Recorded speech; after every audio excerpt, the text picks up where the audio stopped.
प्रस्तुत है पतंजल योग सूत्र 13 योग दर्शन साधन पाद। महर्षि पतंजलि कहते हैं, सति मूले तद्विपाको जात्या आयुर्भोगः।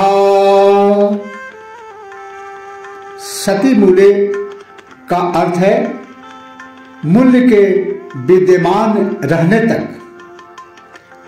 तद विपाक का अर्थ है उस कर्माशय का परिणाम।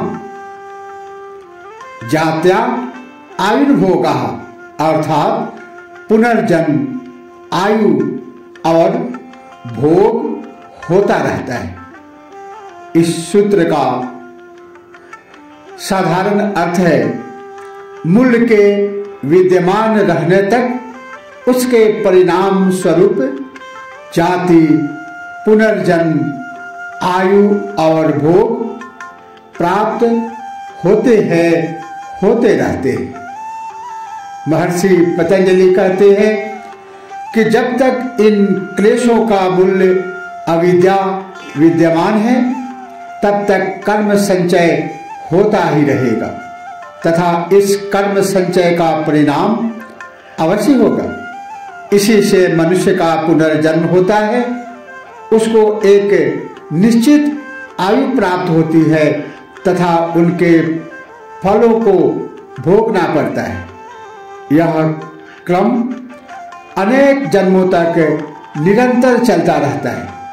सभी संचित कर्मों को यदि कोई एक ही जन्म में भोग ले तथा नए कर्म संचित न करे तो वह मुक्त हो सकता है, किंतु ऐसा होता नहीं।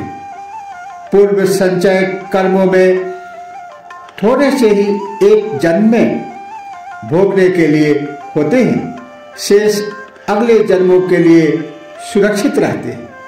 अविद्या के रहने से नए कर्म संचित होते रहते हैं, इसलिए कर्मों द्वारा कर्मों का क्षय कभी संभव नहीं है। ये अविद्या के नाश से ही संभव है। जो बिना आत्मज्ञान प्राप्त किए नहीं हो सकता। अतएव साधक को आत्मज्ञान प्राप्त करके चित्त के लय से इस अविद्या का नाश करना चाहिए। इसके अलावा और कोई उपाय नहीं है। कर्मों के परिणाम स्वरूप ही जीव विभिन्न जातियों, मनुष्य, पशु, पक्षी, कीट, पतंग आदि में पुनः पुनः जन्म लेता है तथा वह निश्चित आयु तक रहकर उन्हें भोगता है। इसी को प्रारब्ध कहते हैं। इन तीनों जन्म, आयु, भोग, इन तीनों पर जीव का कोई अधिकार नहीं है, किंतु कर्म पर मनुष्य का पूर्ण अधिकार है। जैसा कि गीता में भी कहा गया है, कर्मण्येवाधिकारस्ते मा फलेषु कदाचन। तेरा कर्म करने में ही अधिकार है, फल में नहीं। गीता अध्याय 2 श्लोक 47। यह जन्म, आयु और भोग उसके फल हैं। इसीलिए महर्षि पतंजलि ने अपने योग सूत्र में साधन पाद में सूत्र संख्या 13 में कहते हैं, सति मूले तद विपाको जात्यायुर्भोगः।